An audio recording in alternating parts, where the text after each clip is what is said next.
Hey everyone, thank you so much for joining us for another episode of CSM Practice, the podcast for anything that you need to rock your customers' world.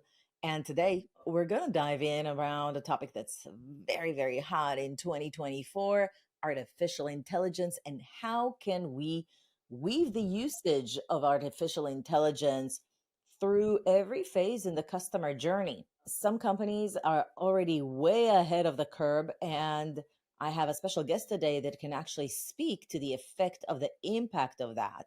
So, if you want to increase trial experience conversions, if you want to pace adoption and realize value for your clients, if you want to improve your renewals, and overall, when you have an upsell, have a better, efficient sales process, this is the podcast episode to listen to. I would like to present my guest. She's from IBM. She's been in business and a transformation leader for digital transformations, of course, for 10 years while applying data science and AI to very complex business problems. We're going to focus on how she's leveraged AI to drive better customer value, higher performance for upsells and new sales deals, conversions, the whole shebang. I've met her at TSAA conference this year. She had an amazing session. And I said to myself, wow, we got to bring Sampoorna here. So Sampoorna, thank you so much for coming. Of course, it's my pleasure and nice to see you again. Who are you, Sampoorna, and how did you get dragged in such a big company to be part of the team that enables AI for so many phases in the customer journey? I'm actually an economist by training.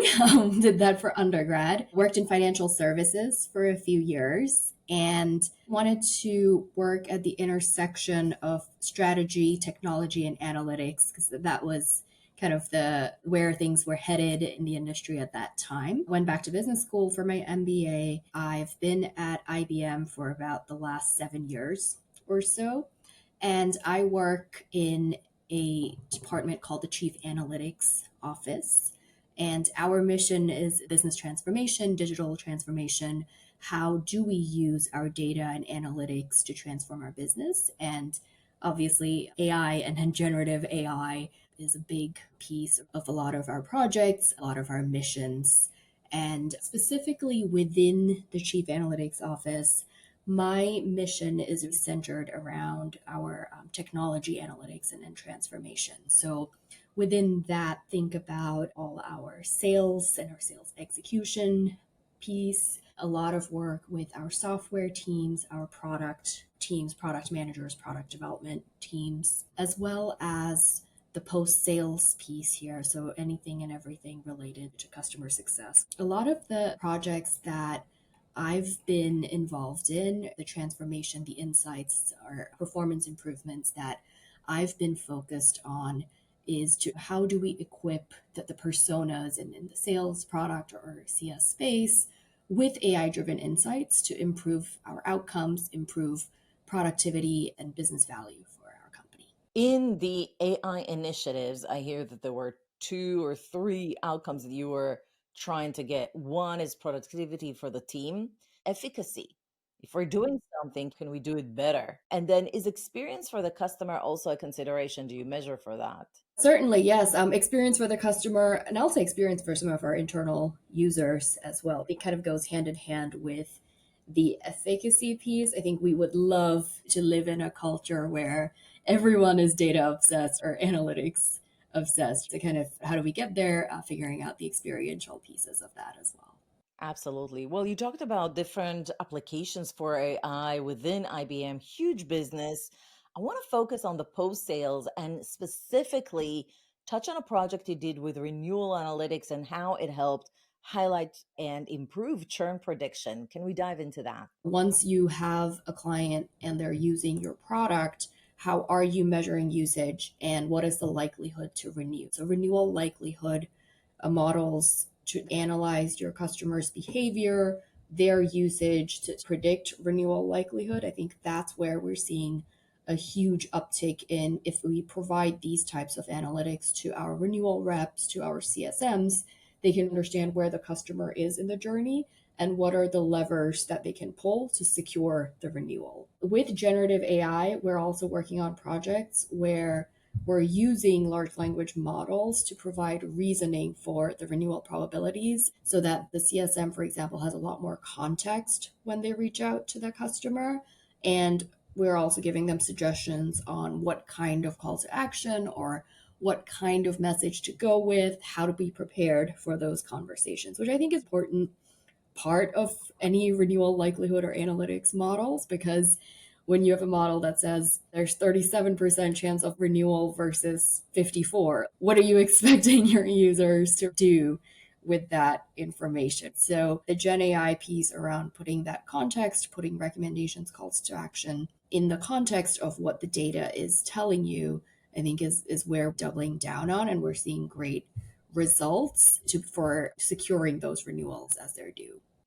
Do you think that if you haven't started creating that context with AI 3 years down the road with IBM, where do you think those results would be for the business? What would have been the impact? When we started renewal analytics models versus when we didn't have them, we're already seeing improvement. And I think with the contextualization with Gen AI, with more targeted ways to execute the renewal mitigation strategies, especially where we're predicting churn. Because let's also face it, I think everybody has a long list of clients these days. The priority list is only growing. So whatever we can do to help you identify the highest risk of churn or the context setting to go have a conversation with a customer, I think there's the upside is huge in expanding your renewal rates. What is the main feedback that you're getting from renewal managers or CSMs that do get access to this information? Have you talked to anybody that's using it, or even team managers? Are you seeing any changes in not just behavior with clients, but overall things that they now can do that goes beyond the conversation with the client? The renewal process can be fragmented because there's different touch points. There's obviously the CS organization, but there's support, there's other parts of your teams that are working with the customer in different capacities. So a lot of the feedback has been around how do we bring even more data points into the renewal probability model? Thinking through not just that the client's behavior or the usage of the product specifically, but what other touch points have they had? How can we expand the lens? Maybe even look at, are they looking for other things on our website? Are they engaging with marketing? I think initially the scope of data we were using to come up with renewal predictions was much more focused on specifically the client and the product. They're looking at it through a bigger lens to see where else we can sort of find behavioral patterns that help us understand and contextualize churn predictions or renewal likelihoods even better. So that's kind of been where a lot of the feedback for where does this go next has been. And then I think more immediately, shorter term, the point I was on before about being able to explain what these renewal predictions mean. Because if we were just to give out numbers and probabilities to folks, I think a lot of things get lost in translation.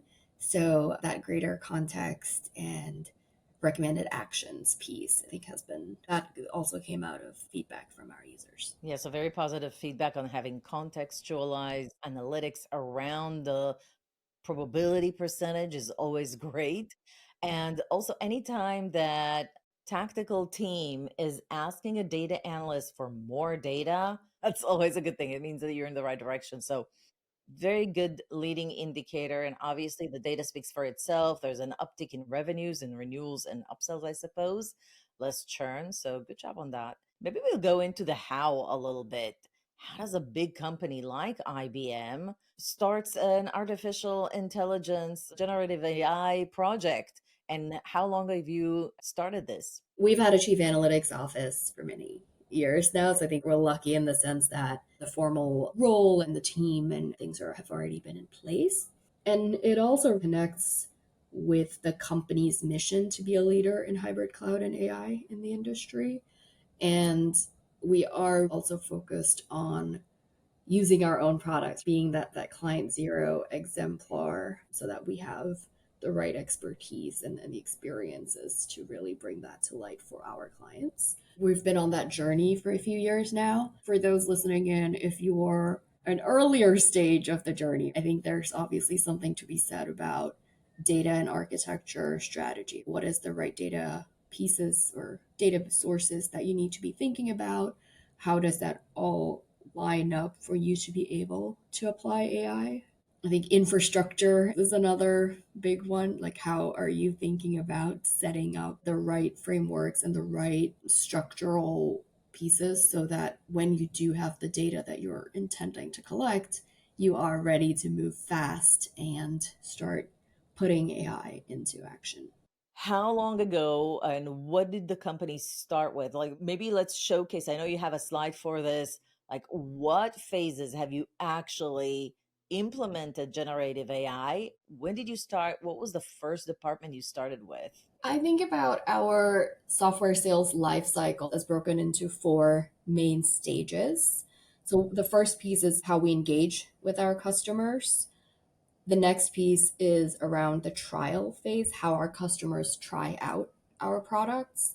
Then comes adoption and then renewal. Where did we start? Obviously, it is a loop. I don't think that you can go wrong by starting at any of these stages, to be fair, because it's a virtuous cycle. Engage leads to trial, trial leads to adoption, adoption leads to renew, and then renewal leads to expansion, perhaps engaging in with a different product at the customer. So we've been on this journey of moving from a traditional sales model to a product-led growth sales model, which we've been on that journey for a couple of years now. So I would say that that was definitely one of the catalyst moments to embed AI into the full cycle here, all four phases of the enterprise software sales lifecycle.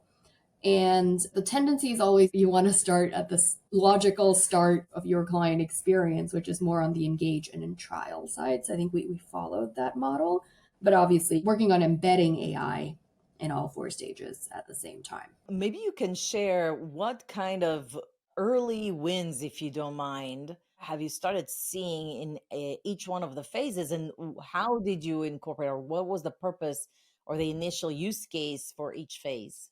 Early wins, I would say identifying the right customers. And in this new world, your products are sort of your main vehicle to acquire, to retain your customers. Figuring out who are the right customers to target for your product, I think that's definitely an AI use case waiting to happen right there. So how can you use potentially, firmographics or industry data to figure out the right addressable market for each of the products?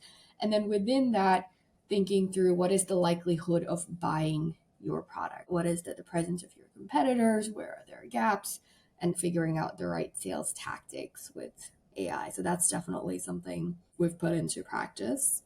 I think it's important to actually double down on an I to figure out what is your ICP and get that ideal customer profile in the door. Sounds like you were trying multiple things at the same time, embedding generative AI in multiple phases of the life cycle of the customer, and you're seeing a reduction in churn or increase in the renewal, however you want to call it. I think this increasing the engagement with the right kind of customers is something that most companies don't think about as a churn busting tactic. But kudos for you to actually doubling down on that. It will not only increase the efficacy of marketing, getting the right leads, but also benefit the company down the road. So I just wanted to make that comment to tie that all back together, like how important it is to get it right from the start and how smart it is to leverage AI for that purpose. 100% agree that if you target the right customers in the engage phase, your renewal phase is going to be a lot smoother. So that's on the engage. You also have try. Not everything is freemium to premium. So can you kind of expand a little? What do you mean by that phase? Is it only applicable for freemium to premium products, or how does IBM look at that phase? In the trial space, yes, that there's various tiers that we use on the trial product itself. The way we're applying analytics here, though, is understanding who is trying the product. So, what is the use case that they're hoping to achieve with it? It's not the nitty gritty of who's using it, but I think it's the goal that they're trying to accomplish here. What is almost like dissecting that behavior? Product instrumentation has a huge role to play here. How is our user going through the expected user journey? Where are they taking steps that will help them reach the aha moment that often leads to trial conversion? Where are they perhaps falling off? Like, what are these anti-aha moments that we need to think about to make the product trial even better? If you have a good way to identify your expected user journey through the product and you're rigorously tracking the trial usage to understand what kind of behavior leads to conversion and what doesn't, this actually helps you in the adoption phase too. This is truly a virtuous reinforcing cycle, because a lot of times if someone's impressed with the product in the trial, they're going to have a much easier adoption or a much smoother adoption of your product than if they're trying to figure things out during the trial. What kind of data did you use to figure out the use case? And I only asked that, it sounds really dumb. Well, duh, we looked at usage data, but usage data doesn't always tell you the entire story. And in fact, I've been in this business for 10 years working with hundreds of technology companies. I can tell you that a lot of times the usage data can tell a misleading story. Oh, they're doing a campaign within 2 weeks and thereby they're renewing. Whereas what it sounded like, it's about the ICP, not for some other cohorts of clients. This would not work out. And the only reason it worked is because they already done these other steps outside the software. So sometimes it just doesn't tell the full story. What do you have to say about that? Does that resonate with you at all? Yeah, definitely. And when we build products, we build them with a certain flow or certain set of use cases and end user journeys in mind. You iterate, you test product market fit, you go to market with your beta launches, you do all the good stuff. But I think our users always surprise us. So how a product ends up being used versus how it was designed, I think there's certainly some potential lessons there that also help us understand the kind of behavior that leads to a true conversion and truly sticky customer behavior. We talked about engaging at the early stages of the buying decisions, whether it's upsell or a new customer. We talked about how to get them to convert from a decision to taking action to making a decision. Let's talk about adoption. How is that different from trying things out? Because in the trial period, you're trying to accelerate adoption and value like nobody's business. I feel like it's more maybe first value delivered type of focus. What did you do differently for the adoption phase? Yeah, to me, the adoption phase is about value realization, and there's a scaling component to it as well. Whereas trial might be a little bit of a smaller scale or a couple of people looking at something,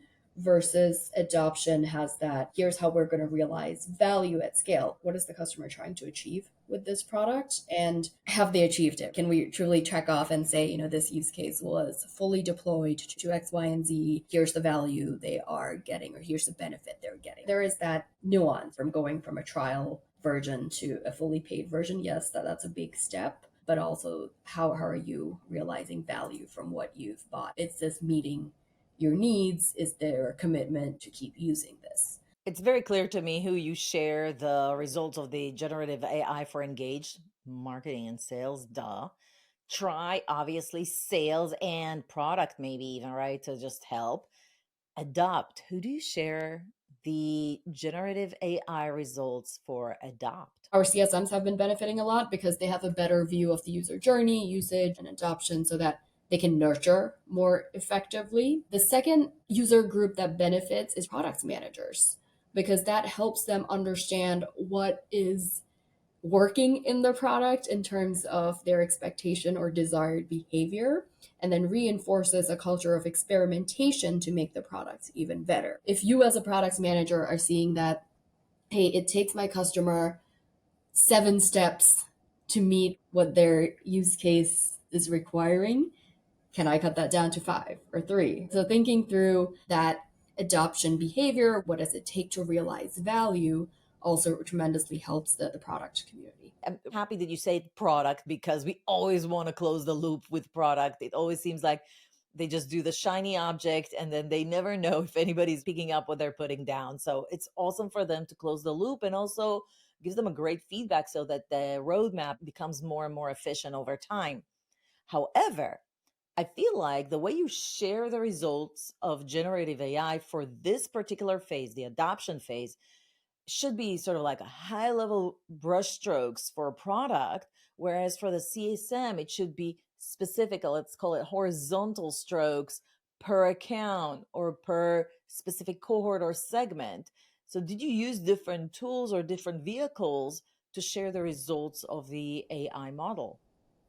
Yeah, definitely different vehicles, different platforms, because our CSMs are looking at the customer product pair in a much more granular level versus, to your point, these insights are aggregated so that for a product manager, you can get a much more scaled up view of how is one product doing compared to another, or how is this portfolio looking compared to another. So yes, I think that that's a fair distinction to make, because the CSM is looking to nurture a client for a specific product. They're going to need a lot more granular data available to them, versus a product manager would be more interested in the aggregated trends or outliers that are generated from this exercise. So, can I ask you, what is your favorite way of sharing that information or results or analytics with each group? Is it Slack? Is it emails? Is it just a simple dashboard?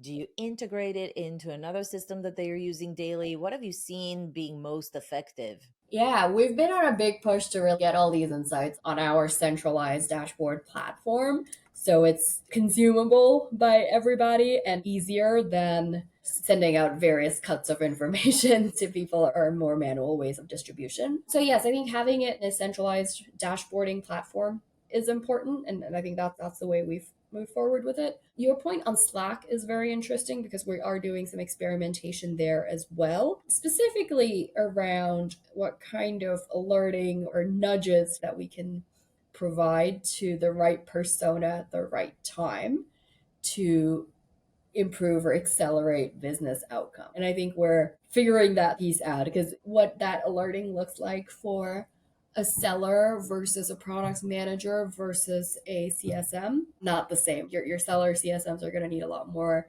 on the ground, granular type of information, whereas maybe your product manager needs a quarterly report that shows their product's performance with regards to what are the causes of frictions, for example, in their product journey. So yes, I think definitely the different personas do require different way of delivering these insights.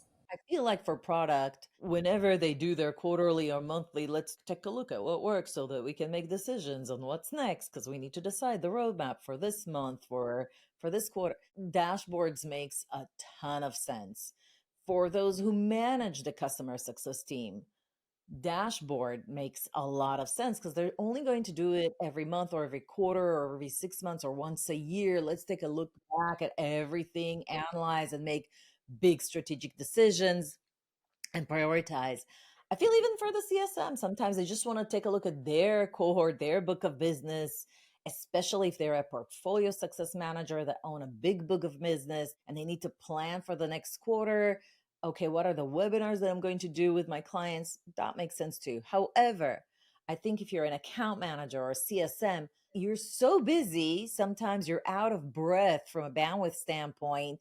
You almost want to feed them the data with the spoon at the right time. And so that's where Slack comes in. And I feel like if you didn't do that, you would mainly take all these wonderful outcomes and share them for big strategic decisions.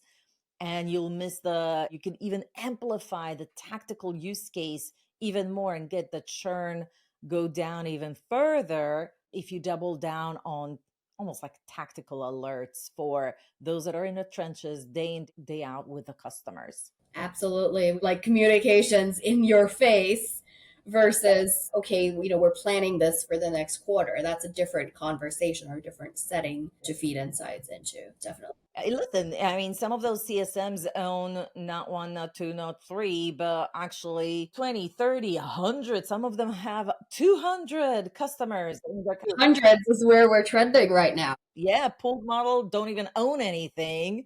And the portfolio CSMs might own 200 accounts or more. So they don't have the time to just go into the dashboard and filter for each account and think, what is the data telling me?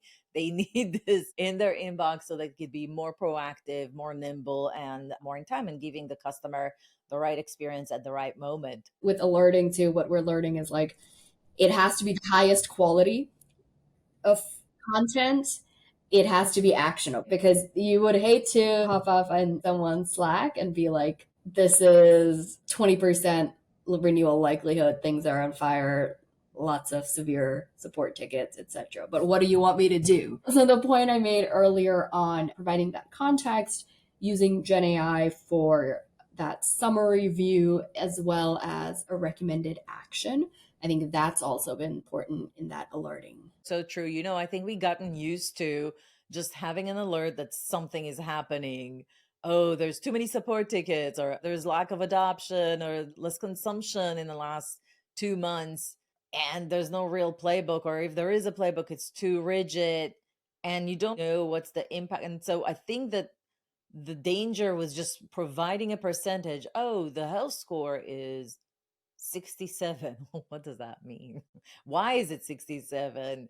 I need some more color around that. Then I can be propelled to action. I think that that's perfect. Exactly. Like, or your customer hasn't logged in for 2 weeks, but what are you expecting me to do? I call the person? Like, what is the guidance here? I think that's the piece that it has to go hand in hand with the alert so that there is an outcome or an action. Sampoorna, this was ridiculously great. I enjoyed talking with you. You're amazing. I'm so happy you decided to say yes to coming in on our show and giving us a preview of how the data people think about AI as it pertains to the customer journey, giving us some taste on how one of the most innovative companies in the world is looking into leveraging generative AI throughout the customer journey. Thank you so much. Thank you. It was my pleasure. All right, so with that, it's a wrap. If you love this video, give it a like, give it a thumbs up. Don't forget to subscribe to our YouTube channel, and I'll see you on our next video.